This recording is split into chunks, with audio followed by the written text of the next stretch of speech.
¿Qué tienen los pobres en la cabeza? Mucha gente se lo pregunta. Seguro se lo escucharon alguna vez a alguien preguntárselo. ¿Qué tienen los pobres en la cabeza? Se lo preguntan cuando nos ven tener muchos hijos, cuando nos ven ser violentos, cuando nos ven usar unas zapatillas que parecen traídas de otro planeta.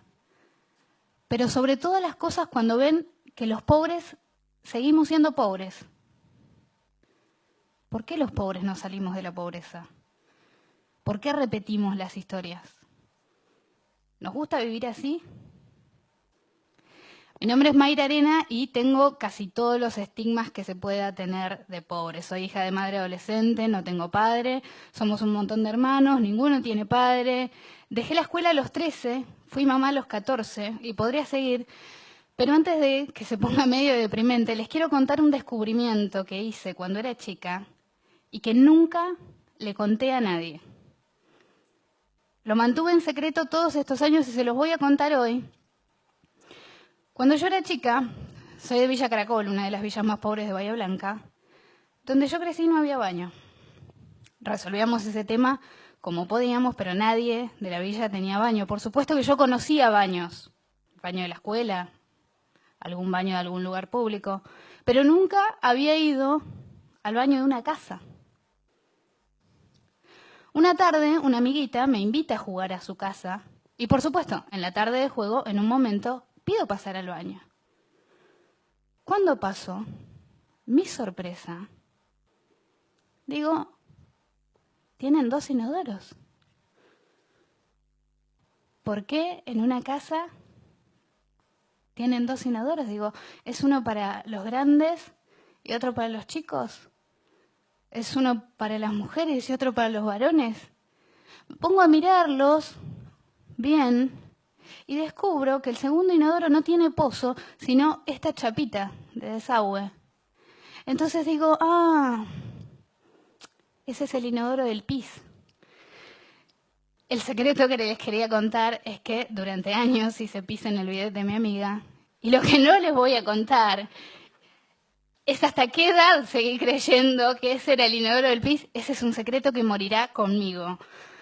Pero volviendo al tema de qué tenemos los pobres en la cabeza, uno se empieza a dar cuenta que es pobre más que nada cuando entra en el sistema escolar. Yo me acuerdo cuando empecé el colegio, todos mis compañeritos tenían los útiles de los dibujitos que les gustaban y yo ahí con mis útiles del Estado. Yo me acuerdo, yo tenía una cartuchera del Hombre Araña y una carpeta de motos. Y mis compañeritas, en su inocencia, venían y me decían, ay, esas son cosas de varón. Y yo, que me moría de ganas por tener algo como las otras nenas, pero jamás lo iba a reconocer, les decía, sí, me encantan las cosas de varón. Y al rato, de la nada, o aparentemente de la nada, a esa que me decía que mis cosas eran de varón, iba y la agarraba de los pelos. La maestra no entendía nada. Era un arranque violento aparentemente de la nada. La realidad es que la violencia empieza a ser una forma de vengarse de los demás por todo eso que ellos tienen y vos no. Pero además, incorporamos erróneamente la idea de que cuando somos violentos nos tienen otro respeto.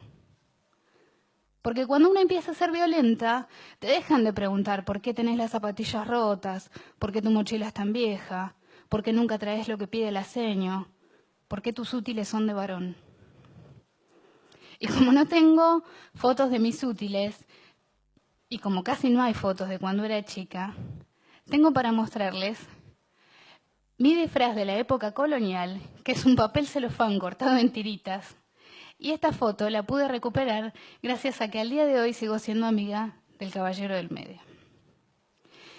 Y después mucha gente se pregunta qué tenemos en la cabeza cuando nos ve, en la juventud, en la adolescencia, usar unas zapatillas que cuestan una fortuna, como canta Mati Carrica, que cantaba de 300 pesos y ahora la actualizó y canta de 300 euros.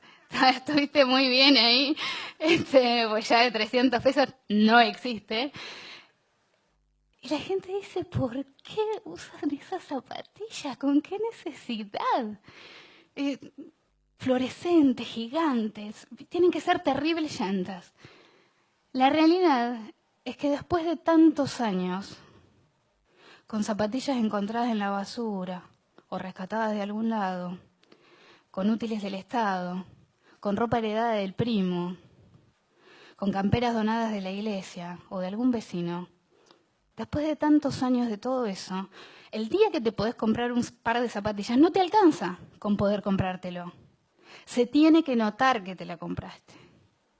Y sentimos que así van a pensar que no somos tan pobres. Nos sentimos mucho menos pobres con esas zapatillas. Sentimos que así nadie se va a dar cuenta ya, todos los años que pasamos con zapatillas encontradas en la basura. Pero además de que usamos estas zapatillas traídas de otro planeta y de que somos violentos porque creemos que así nos van a respetar o que así nos vengamos de todo lo que tienen los otros, además somos vagos. No sé si alguna vez tuvieron un albañil laburando en su casa, pero yo les puedo asegurar que el tipo el lunes no aparece. La gente dice, ¿por qué? ¿Por qué no trabajan? ¿No nos gusta trabajar? ¿Vivimos de planes? Como muchos dicen. Antes no había planes y éramos igual. La realidad es que esto viene marcado desde la infancia y hay una diferencia muy grande con la que yo insisto siempre, y es que no es lo mismo la pobreza estructural que la pobreza esporádica. La pobreza esporádica la han conocido la mayoría de los argentinos. Es cuando el jefe o jefa de familia se quedó sin trabajo, se conocieron los fideos blancos, se empezó a caminar en vez de andar en auto y se sobrevivió, pero siempre tuvieron a sus padres trabajando todos los días o saliendo a buscar laburo todos los días y sobre todas las cosas mandándolos a la escuela todos los días. Los que crecemos en la pobreza estructural, los que crecemos en los márgenes de la sociedad, vamos a la escuela cuando podemos, cuando se puede. Jamás nadie nos enseña que hay que cumplir algo de lunes a viernes, jamás adquirimos la costumbre de madrugar todos los días. Y como ustedes saben, todo lo que uno no aprende de chico es muy difícil incorporarlo de grande. Y después ocurre que los empleadores te dicen, no, contrata un pibe, no viene nunca, siempre le pasa algo, pierde el colectivo. Y uno dice, ¿por qué? ¿Por qué no vamos a trabajar? La realidad es que no tenemos incorporado el ritmo laboral. Pero cuando más se pregunta a la gente qué tenemos en la cabeza los pobres, es cuando nos ven tener muchos hijos. La gente se desespera cuando ve que los pobres tenemos hijos. Y yo después de contarles esto, de que somos violentos porque creemos erróneamente que así nos van a respetar y de que usamos estas zapatillas porque creemos que así nos vamos a ver menos pobres y de que somos vagos porque no tenemos incorporado el ritmo laboral, me gustaría tener algo más anecdótico o más entretenido para explicarles por qué tenemos hijos, pero es mucho más simple. Los pobres tenemos hijos porque es lo único que podemos tener. Y tenemos muchos, porque encontramos en cada hijo una razón para levantarnos todos los días, a pesar de nuestra pobreza. Y ustedes dirán, ¿por qué esta piba que creció así y que cuenta que vivió así, hoy está parada acá contándoles esto? Y es una pregunta legítima. La realidad es que una familia que te invita a su casa a jugar te enseña mucho más que usar el baño. Te enseña que la vida puede ser de otra manera, que te la podés ganar de otra manera y que la podés vivir de otra manera. Pero no solamente yo aprendí de ellos eso, ellos también lo aprendieron de mí y de mi familia. Y yo no sé si ustedes son el amigo que presta el baño o el amigo que se sorprende del baño del otro amigo, pero está bueno juntarse con gente con un baño diferente. Y no solo por el hecho de que te enseña que hay otras maneras de ver la vida, sino por lo más importante, y lo que a mí me llevó muchísimos años a entender, porque yo estuve muchos años muy enojada por los útiles, los disfraces, las zapatillas, pero entendí que nadie elige con qué baño nacer. Yo sé que hemos avanzado mucho los argentinos como sociedad, muchísimo. Sé que antes era un crimen ser homosexual y hoy en cambio nos parece un escándalo que se ataque a alguien por su sexualidad. Antes era un pecado ser mujer y pretender hacer algo más que no fueran las tareas del hogar, y hoy en cambio es un escándalo que nos quieran asignar una tarea por el hecho de ser mujeres. Y yo celebro que nos escandalicemos ante esas cosas. Pero hay algo ante lo que no nos escandalizamos. No nos escandalizamos con la pobreza. Vamos por la calle y vemos un tipo durmiendo a la intemperie y no nos escandaliza. Vamos por la calle y vemos un pibito pidiendo o vendiendo en vez de estar jugando y no nos escandaliza. Yo no vine acá a dar esta charla para pedirles que se escandalicen ahora todo el tiempo cada vez que ven un pobre, ni que corran a invitarlo a pasar a su baño. Lo que vine a decirles